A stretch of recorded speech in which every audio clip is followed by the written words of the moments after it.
I'm Cape Joel, and this is Comic Smack, your weekly, daily, all the time, anytime comic show where I give you your fix of everything you need to know from the world of comic books and superheroes. And on today's show, we're taking a closer look at Nightwing issue number 20. Dick Grayson will need to take an inward journey if he wants to save the young Damian Wayne from the evil Dr. Hurt. What'll happen next? Let's hop on in together and find out, shall we? So, as the comic opens, we are treated to an alternate future, a future wherein Damian Wayne died at the hands of Dr. Hurt, and because of it, Nightwing ended up losing all hope and became a grim vigilante.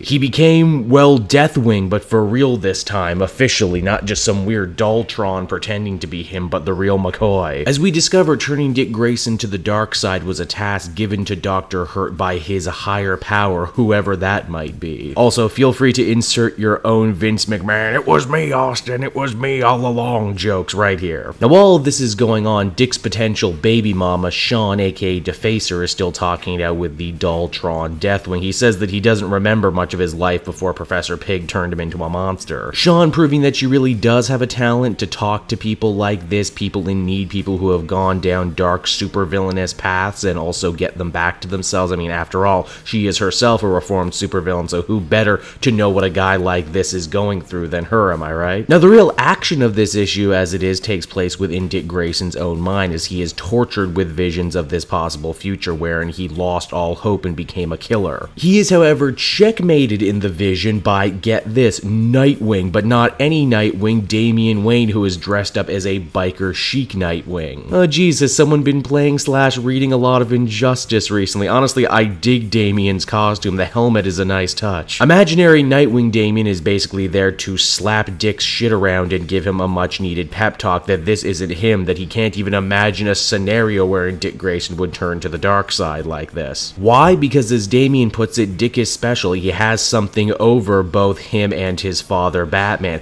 While he may have a lot of tragedy in his life, tragedy has never defined Dick Grayson, nor will it ever. This speech proves to be everything Dick Grayson needs to raise his spirits and snap out of Dr. Hurt's weird mind meld, which, you know, surprises the hell out of the Doctor because he believed he was fated here to win. He says that when the Joker filled him with poison, buried him underground, and he died, he saw the future, saw what was coming for the DC universe, and it scared him. Yes, scared him. A man who claims to be evil incarnate was terrified of the coming storm. Is this future potentially big blue and doesn't like to wear pants? Because I like to think it is. In the end, Nightwing doesn't have to take revenge on Dr. Hurt. Deathwing does it for him, taking himself and the Doctor down with the temple, which wonderfully, when it collapsed, just so happens to make the symbol of the Nightwing. Damian's not dead, but you probably could have guessed that for yourself. How? Oh, well, he was able to move his vital organs out of the way of Dr. Hurt's blade. It's a special assassin technique known only to him. Yes, he really is good. You could basically say he's the goddamn Robin. Our heroes retire back to Bloodhaven, where we discover Sean, despite everything that was going on in the arc, is actually not pregnant, but that still doesn't change the way Dick has been feeling right now. He imagines he probably could have been a good dad if push comes to shove, and Damian says that he respects his choices, what he's doing with his life, and that the time they spent together will always be special to him. In fact, Dick says there was a time in his life where he would have liked it if Damian had come with him and stayed his partner even after he stopped being Batman in the Grant Morrison run. It's a wonderfully touching big brother, little brother moment, and as the comic winds down, the two swing out into the city like so many great Bat Family stories before it, claiming that they're both still pretty great. Nightwing number 20 was a really strong conclusion to a really strong story, perhaps one of the best Dick Grayson-centric stories Tim Seeley has ever written, and that's saying something because he's written a lot of great ones so far. For one, it makes absolutely excellent use of continuity, bringing back Dr. Hurt, Professor Pig, and a lot of things from the almost forgotten now Grant Morrison Batman run. It also grows Dick as a character, giving him relationship hurdles he's never had to deal with before. It reinforces the loving and unique relationship he has with Damian, and even drops a couple of hints and references into what's going on with the bigger DC Universe Rebirth storyline that's going on. It's a real winner. I give this one a 9 out of 10. If you've been sleeping on this, Nightwing Nightwing series, now is definitely the time to hop on into it. So there you have it, everyone, another Dick Grayson Nightwing story for your viewing pleasure. I hope you enjoyed it, and while I have your attention, why not check out some of the other videos I have on offer from the channel. Want to know when Nightwing number 21 comes out? Well, there's no better way to do that than to head down to the description of this video you're watching right now and follow me at Cape Joel. And lastly, if you like this content and are feeling in a generous mood, I have a Patreon page where you can help support me and the channel every month for as little as $1 a month. Or if that's not your speed, I also have a cyber tip jar where you can drop your spare chain skis. A little bit goes a very long way, and until we meet again, this has been Cape Joel. Thank you so much for watching, and I will see you in another video. Bye-bye.